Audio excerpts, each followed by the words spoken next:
co-sleeping. Yeah. Do you think it's okay? I did and I didn't. Yeah, I mean, yeah, absolutely. I'm not. I would never judge a family if they decided to co-sleep. The only advice I would ever give as a professional is to follow the guidelines that are set to ensure that you are safely co-sleeping with your baby. I do, however, as far as the sleep side of things, have some families that then end up coming to me later on when they want their baby or their toddler to go into their own bed in their own room, and of course sometimes that does cause issues. I'm a big believer of happy when baby. you want your husband back in the bed. Yes, exactly, rather than on the sofa or the spare room. But yes, I mean, sometimes it can cause issues later on, and some families do end up coming to me for help with that. Do you, during the night, your baby wakes up for a feed, do you do a dreamy sleep feed, or what would you recommend? What's your It depends what age that? they are. The guide is for little ones that are under 6 months old and not fully weaned onto four meals a day. Then obviously they're still going to need night feeds. A lot of families do tend to opt for like the Dreamfeed, just like you said. So not the nappy change, so not the open the windows, make them cold. No, sort of, yes, not sort waking of them up.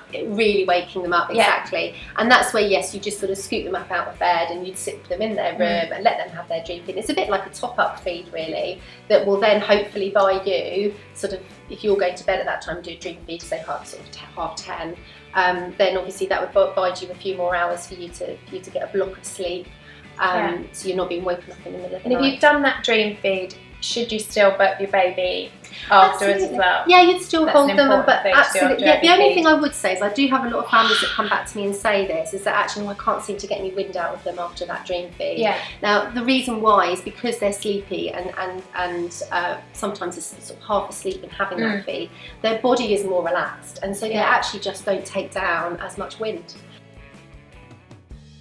Yes, the 4-month sleep regression does exist, and it's a hot topic amongst a lot of families. In a nutshell, it's a case of being consistent with your responses. Quite often what happens at this age is it's a developmental milestone as well for them. They're becoming more aware about the world around them. They know how mummy responds and how daddy responds, and quite often then if they do then sort of start waking up more often, you then actually don't realise you're doing it, but you are the one that's actually responding in a different way, and as soon as you start responding differently, sometimes that's where things go all over the place. Yeah, I have a lot of parents that say that, well, I don't know what went wrong, but that we tried this and we tried that and we did this and we did that, and actually it's because you did lots of different things that actually sometimes is what's wobbled it. Sometimes just choosing one response and being consistent about that is the key.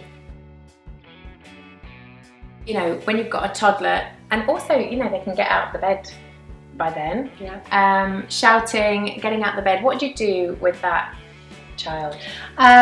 It depends on what their sleep associations are in the first place, and how they settle to go to bed. Quite often it is a case, as with younger babies, about having a clear and consistent routine.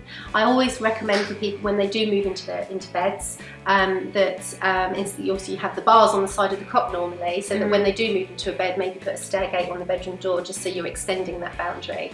If they are getting out of bed, the best way is just to be consistent about your responses. Don't get into any big sort of chitter chatters about what's happening tomorrow morning and what we're having for breakfast, because obviously that's going to stimulate them even more, and just be clear and consistent about taking them back to bed again, laying them back down, and then leaving them. And over again. Yeah, absolutely. Consistency is the key. The more you sort of get into a discussion about it, the more it wakes them up.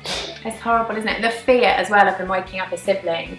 I think that was one of my big fears when I called you in, was one baby's waking up the other one, I just don't know what to do, and they don't actually wake each other up most of the time. I think that's what and quite often that's where sometimes people get into a bit of a rut, is because they rush to baby number 2 or number 3 a lot quicker than they would have done with the first one, because they don't want the siblings waking up. Yeah, don't do it. I know I've been there. I know there's a lot of mums that don't like to admit it, but I think we've all had a moment when the screaming hasn't stopped and you've been up hours and hours, night after night, and you are on your knees, and that beautiful, gorgeous little baby who's actually just trying to communicate has driven you to your absolute limit. And I know that it's flashed through my mind before that I could chuck that kid out the window. Didn't do it. No. What do you do? Do you put the baby down and walk away? Yeah, what do you do in that moment? I think sometimes you have got to have a breather, and I know a lot of mums that have done that, me included. You know, where you just literally have to step outside the nursery door just for literally a minute, take a breath and have a drink of water, and then you go back and you carry on. There's nothing wrong with admitting that, and there's nothing wrong with doing that. Obviously, if you have got, you know, your husband or partner in the house, or you've got, you know, family that can help you, you can obviously pull that support in as well. But yes, of course, it's a natural thing, absolutely. Get your husband out of bed. Yes, wake him up. It's his turn. Oh, well, it's been brilliant to chat to you and to cover a load of the questions that mummies have, and I think we could go on for hours on this topic. Easily. Baby sleep. Yes. Thank you, Jo. Thank you. Thanks for having me. To contact Jo, go to facebook.com/twilightnanny or twilightnanny.co.uk.